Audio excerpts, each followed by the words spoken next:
We are witnessing a repeat of 2020 and a reminder of just how fragile our supply chain really is. Welcome to the Dust or Mud podcast, where we talk about food, freedom, and farming. My name is Rich. And I'm Shelley. After spending 25 years in the United States Air Force, where I was a fighter pilot, and then I got a master's degree in military strategy, we decided to come here to the Ozarks of Missouri and start a regenerative farm. One of the reasons we did that is so that we could have food security. That's what we want to talk to you about today. On October the 1st, the longshoremen on the East Coast went on strike. And the implications of the strike that is currently happening is, I believe, going to be very far-reaching. And let's discuss a little bit of why I think that. Let's go back to the 1970s. That was the last time the longshoremen went on strike, or at least our dock workers on the East and Gulf Coast went on strike. 1977, they went on strike. That strike lasted for 44 days. Okay. So although the U.S. Department of Agriculture and Department of Energy are both saying nothing to worry about here, history really doesn't support those assurances. Right. Right now, the strike is from Texas to Maine. The ports that bring in all of the goods from the Atlantic side of the United States come through there, whether it be fuel, food, goods, parts, holiday supplies that are coming. Everything comes through there on that side of the country. So to us, it would make sense. Half of our imports come from that side of the country. So to me, it's ludicrous to believe that if it goes on for any much more than about a week, to think that we don't have problems. That is ludicrous. They being 45,000 members of the International Longshoremen's Association, and they are currently in talks with the U.S. Maritime Association. Okay. And the failed negotiations with them have left the ports not moving. Right. They exempted cruise ships and military from their strike. Okay. So the cruise ships and the military ships continue to be operated as normal. Uh-huh. And the Department of Energy's assurances are because the longshoremen that are associated in this strike aren't dealing with the oil tankers and such. It is container ships. Cargo containers. Yep. Okay. According to JP Morgan Chase, this is going to be very costly per day. JP Morgan said anywhere from like $3.8 to $4.5 billion a day. I've seen other analysts say $2 billion, saw one that say $1.2 billion, saw another one that said $5 billion. You said a day. A day, per day. Okay. Whatever the billions are, it's per day that it's going to cost the U.S. economy. Yes. Okay. That's substantial. Yeah, it's a significant in the middle amount. of inflation situation that we've got, in the middle of a struggling economy, now we're going to add to it. It's going to cost us billions a day. Right. Okay. And in the middle of a hurricane relief effort that's ongoing. Right. Which just caused billions of dollars of damage. And it's on the East Coast. Correct. And they need those supplies. Potentially. Okay. So I mentioned 2020 in the opening. During the pandemic, we saw supply chain issues around the country because we couldn't get the stuff moved. We didn't have the people to do it.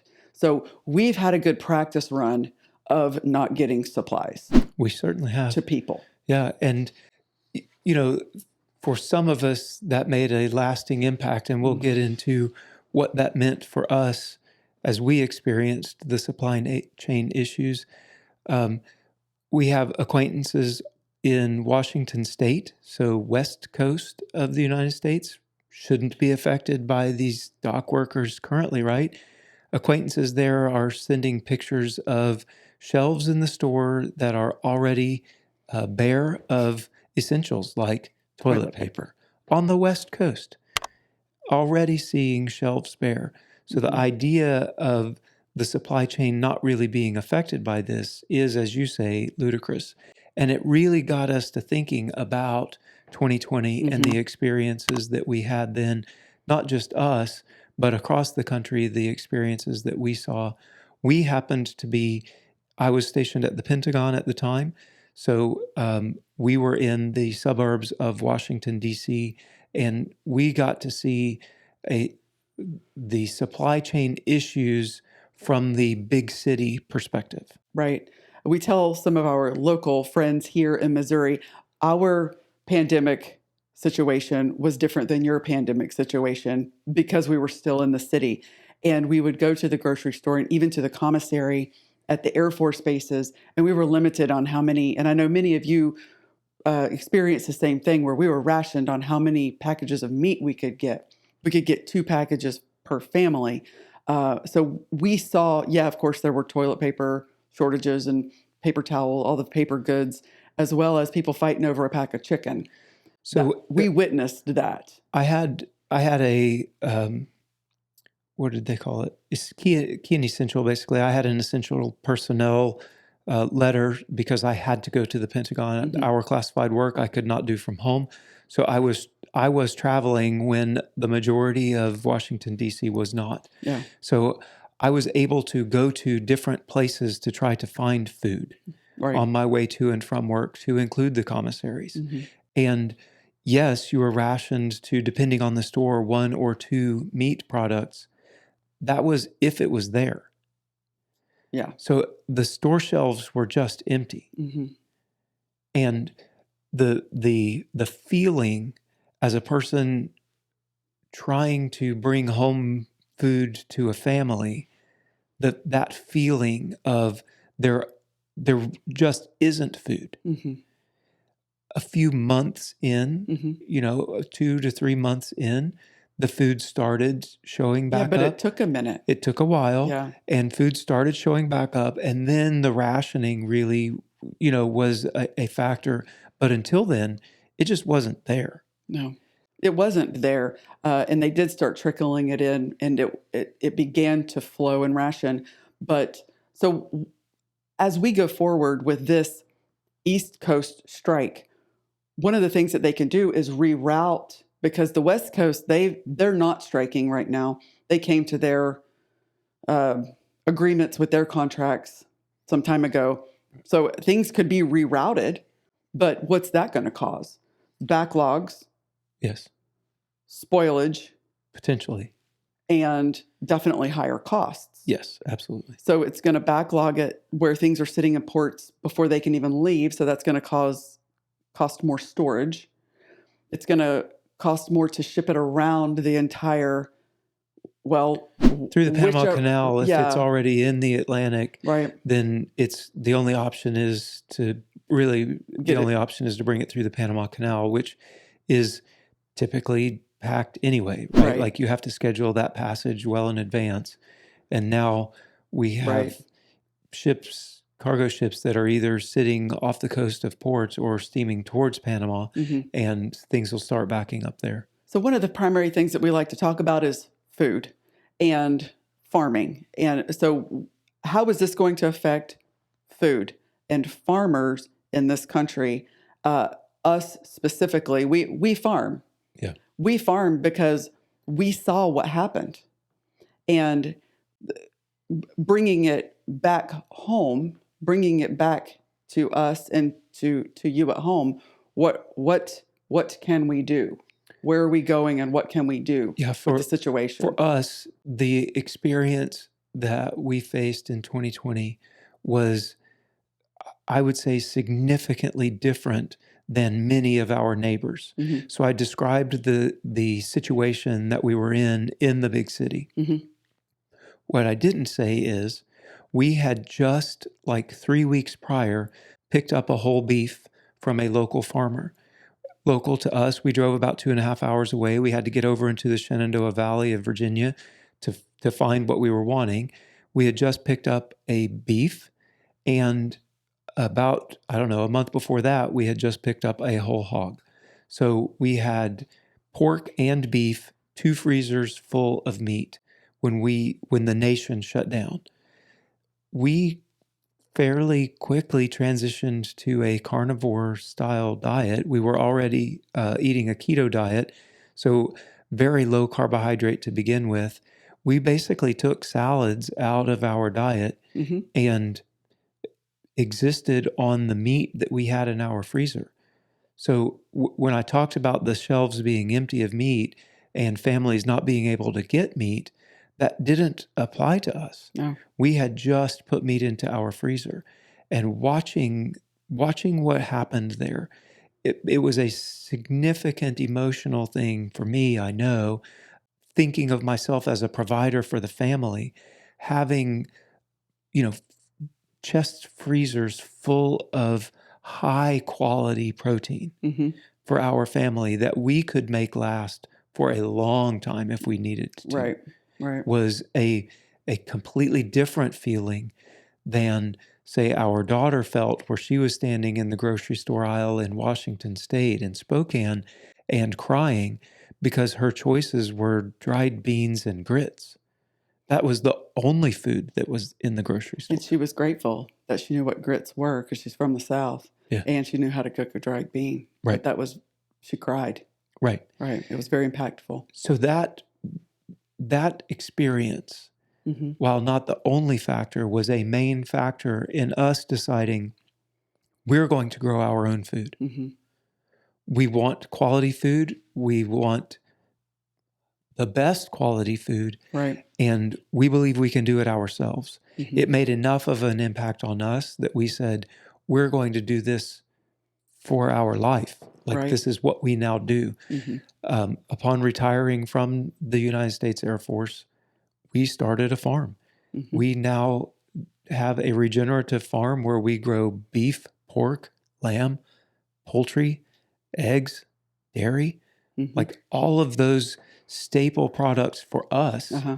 We do have a garden. We have things like some herbs and spices and peppers, and Right.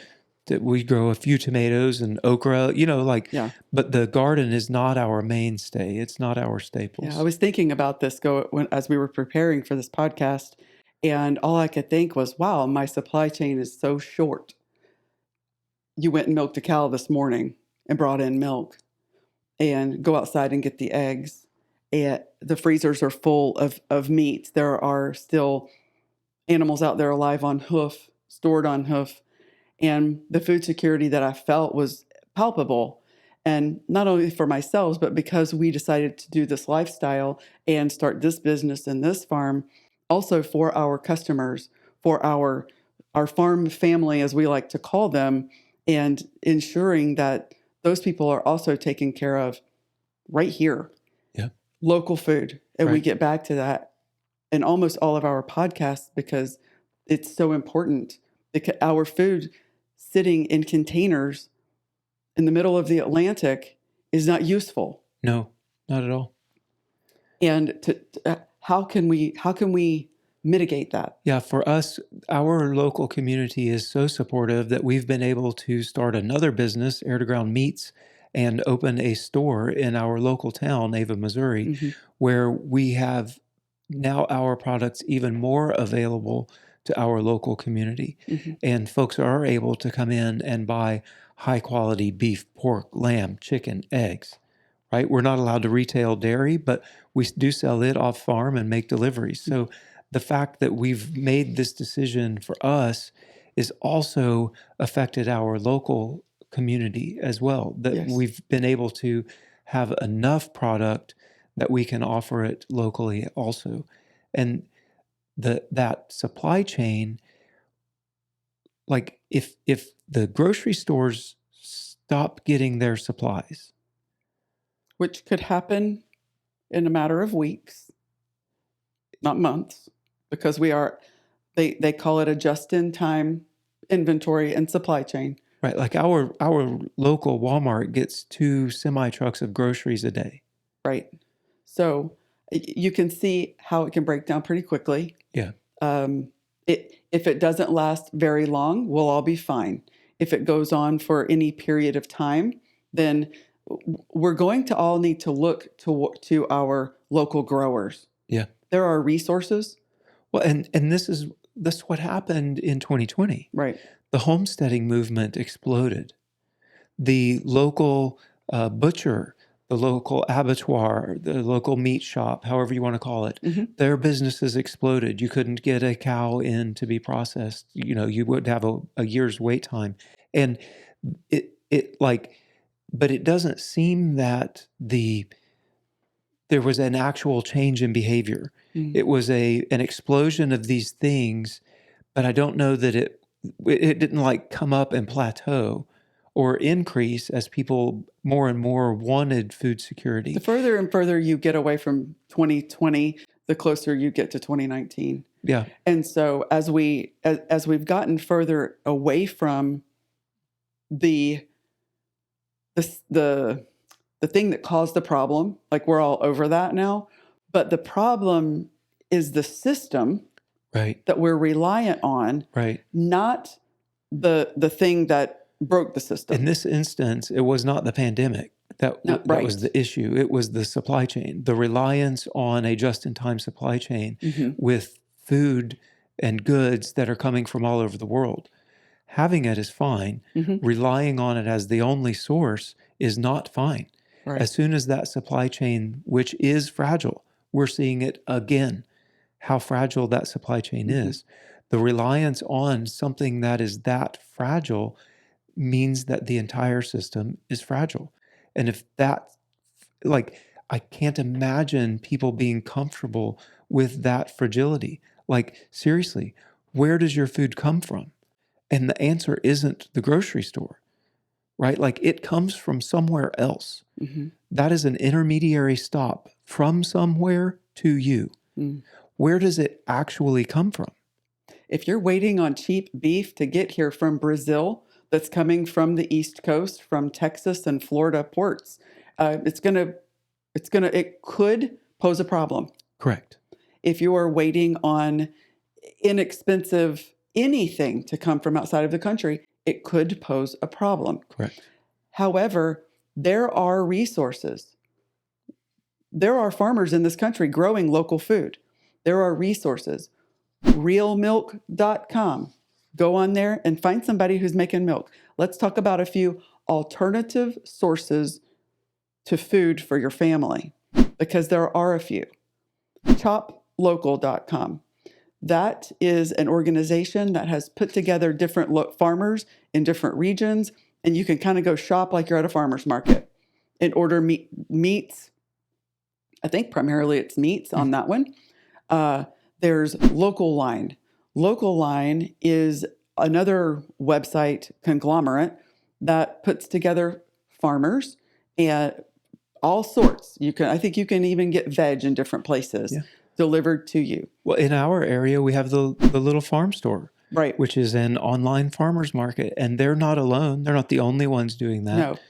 No. We will ship meat. Yes. Like, there are small, regenerative, local farms that you can tie into Mhm. through, and it doesn't have to just be, well, I live next to a farmer, thus I can get some products. Right.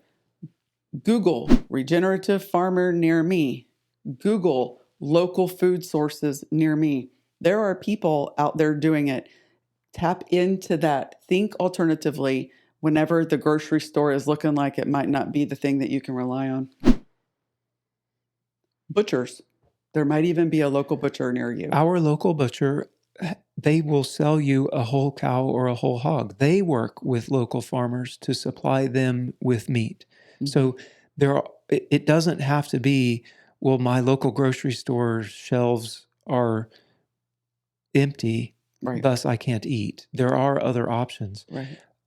I guess I don't know, the feeling that I have, our urge to you is, like, we're on day 2, I guess, of this strike, and USDA, Department of Energy, is saying, no need to worry, folks. And I seriously hope I they're pray correct. I pray that's That's a situation. true. I hope it's over in no time, and this was a minor blip on the news cycle. However, if it's not correct, we have seen where these supply chain issues can lead. And our urge to you would be, don't wait. Don't wait for it to become an issue for you to go try to find where you're going to get your food. Yeah. Like, do that now. Find your local farmer. Get to know your local farmer. Find yourself an avenue for food before it becomes an actual issue. In fact, leave it in the comments. Once you go and find it, leave it in the comments for somebody else that might be watching and reading in your area. Hey, give a shout out to, quote, Air to Ground Farms or Freedom Farms if you're up in the New York area, in the New England area. Seven Sons Farms, they're up in Indiana. We know Susie Q. Martin comments all the time on our videos about she has a local Amish market nearby her where she's able to find local foods. But we would love to know what's near you. What solution have you found that is not reliant on the very fragile international supply chain?